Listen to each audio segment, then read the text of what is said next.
Hello mga langga. Ito na po ang ating tinolang manok. Ayan po. Lagay na po natin ang dahong sili. Luto na po yan.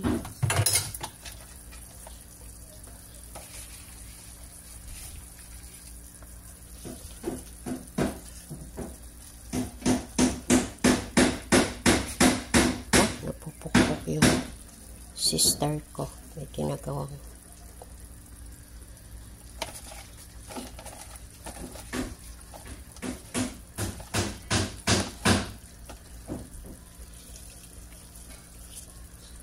ayan po.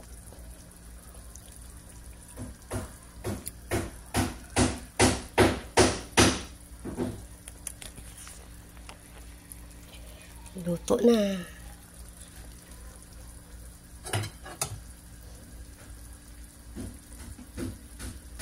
Bigyan na po natin yung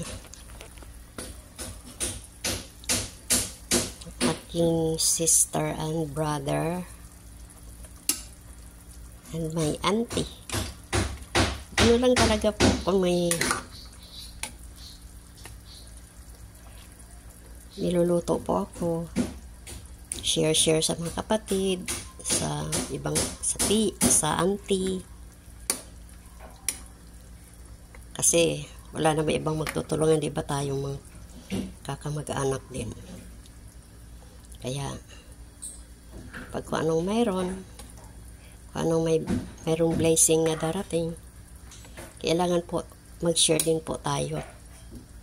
Dahil binigyan po tayo ng Panginoon, ni Lord, ng blessing. Ito na po.